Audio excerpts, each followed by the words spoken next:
Hello, everybody. Do you notice I don't have to press the start button and do my normal things because I have Joe's back to give me a hand to hold the camera, and he's a human tripod. No, human bipod.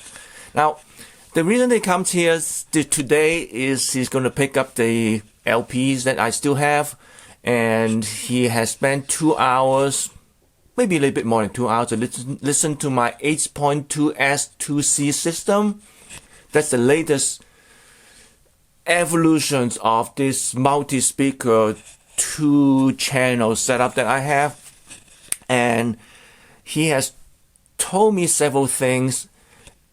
Basically, he doesn't know what to say about it. But I said, you just told me several things that I just want you to say the same thing in the video and see if we can get more people to understand this whole thing. Now, I'm going to say, he has said one thing. Now, Joe, you can disagree with me if I say this and using the wrong word. You have said it is very difficult to describe, and if you haven't heard it, it's almost unbelievable. Correct. I'd say that. Okay. Yeah.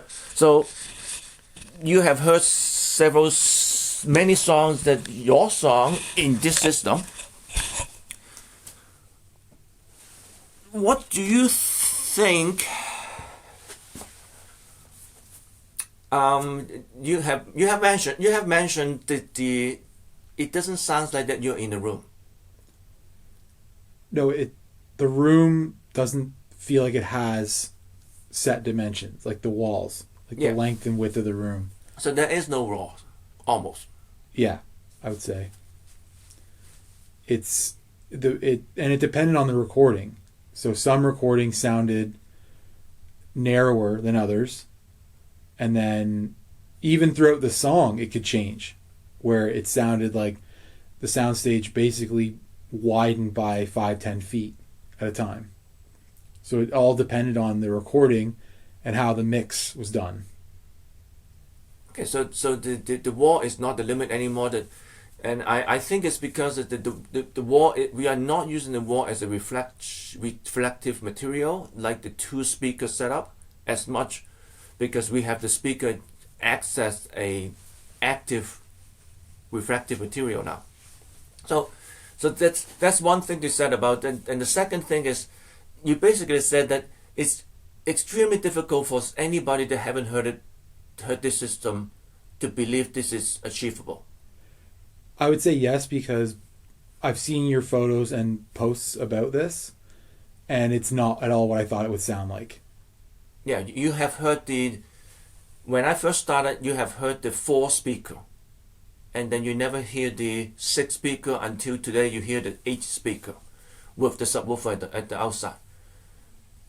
And you're not the only one that's actually saying that it doesn't sound, you never would imagine how it sounds. When you look at the photo, when you read the description of how other people describe the sound, it's almost undescribable. I would say yes. I think it's undescribable because it doesn't happen anywhere before. It's unlike anything I've heard. Yeah. And I know I'm young, so I know some people may have more experience with listening to more systems than maybe I have, but I've been to like the Toronto and Montreal audio fests, and this is nothing like anything I've heard before. Now, you use those nothing, you have never heard anything you have before. I know those are buzzwords, and I'm not saying that you're using it wrong. That if you use it in the traditional meaning, that you actually mean that you have never heard anything like that before.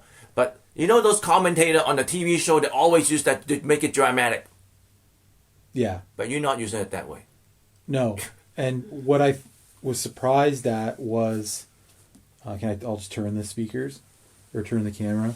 So these side speakers here, and then the rear, I thought that they would be more present, or I guess more dominant in the sound, but really it's very subtle. It's like extra layering. it's a layering, but you don't hear the sound directly from them. No. It's almost as if the sound decays back towards you. Like when like things shimmer, like cymbals or something, it comes back towards you on the sides, almost like you would hear in a larger room. You've created a larger room, it feels like, in this space. For the audience, that you're actually seeing the image is shaking when Joe is talking, because he was so natural. He took his left hand off the camera and then do all these things that's trying to show you, but he's not even in the camera. That's why he has one hand holding the camera and shaking. I'm trying to hold it as steady as I can. Well, he just having fun talking about his experience, so you can't blame him. I was very happy to help you with this video, but yeah, I definitely want to listen more. As much as I can before you have to get back to work. Well, I don't. Sunday, I don't necessarily have to get back to work, and we can listen to a couple more hours if you want. I can go back to him and on my workbench and do more work. I trust you not to turn my volume too high. Okay, I won't. But yeah, this is something. And you also didn't have this amplifier in here last time. No, last time I was using just that amp and the two smaller amp, and this time I'm using this one. We can go through that. We can go through that what I have hooked up. Okay. And because there are still a lot of people, I don't blame them think that way, because this is not anybody that I know in home audio have done it before. So there is no experience out there. There's still many people assuming that I'm using one amp to drive all this speaker. No, it's not. So let me go through that one by one, how I hook this up. And this is probably not going to be the last one, because there is nobody has done this before. Now, on the other hand, I have heard so many people that told me that they have done it before, but when they describe what they have done, it's not the same. Okay, now move that footstool back, because I had to sit on it. Okay, first, originally this room had only one pair of speaker. That was this pair of speaker. That's AAD 7001, and they are driven by this amp. This is my prototype.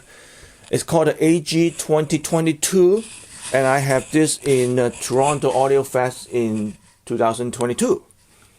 And it has total of 37.5 farad of capacitance in it, but right now I only have about 12 farads active. The rest of it is not on when we were listening to music. It is an integrated amp with built-in DA converter, and I have a laptop right beside Joe on his right hand side. Where you are looking at is where Joe's sitting, and that's the listening chair. The laptop, I'm using the laptop as the source of stream music, running an internal DA converter on top of this integrated amp, and using the main two channels at 65 watt per channel to drive the AAD 7001. And then this integrated amp has preamp output, has the balance output, and the single-ended output. The single-ended output go to a splitter, and then one of the output is driving this amp. This is NSIG, which has 5.6 farads of capacity inside, 90 watt per channel, and driving the rear stage front. That's what I call the rear stage front, the AAD Silver 7. And then the other output of the Y splitter is going to the amps on the floor. That's the Blue Circle SB amp, 50 watt per channel. And they are driving the side channel. And Joe is showing you the side channel right there. It's almost lined up to your ears. Almost, not quite. It's just maybe about 3 inch in front forward to your ears. It's like this is 3 inch forward to your ears and facing directly, perpendicular to your head. That's the side channel. And then the balance output is also going to the splitter, and that's one of the output is driving just a standard 150 watt PA power amp that drive the audience channel. If Joe, you can turn around and just show the audience channel.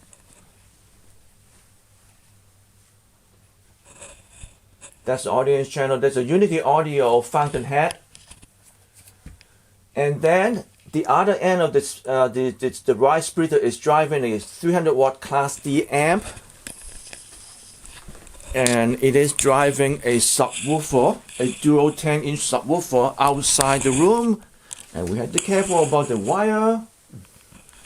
I know Joe's a professional. He's trying to hide all those screw up, and I don't care. I am telling you how we screw things up. So he is walking out the door.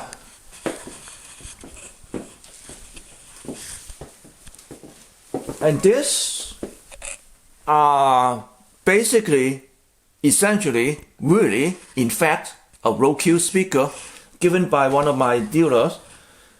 Because when he got trade-in, or I actually bought a vintage receiver that the seller just gave him the speakers, they're too big. So he has no use for it, give it to me. I just use the PA amp with a built-in crossover low-pass filter and then drive the dual 10-inch. It works great. They don't necessarily go real deep, but they can move air because it's outside the room. You can actually feel the spaciousness of the bass. Now, my next improvement will be going for we have 8 channel now. We're going for the 9, 10, 11, and 12. So that's the 4 more channels that will be the center rear, the 2 channel out of phase, and the center front. And also thinking about adding a subwoofer inside, because with the subwoofer outside, you get the spaciousness of the bass, but you don't get as much as the punchy. So, for example, you get a large scale orchestra, you get the bass of the concert hall. That's what the subwoofer outside the rooms are good at. But if you want to puck on the bass string, they're not quite as good. So I want to put another pair of subwoofer inside the room facing the listener. That would be my future plan. Are we done on going through so you can actually go back to listen to music? I think so. Alright. So that's the end of the video. Until next time, bye!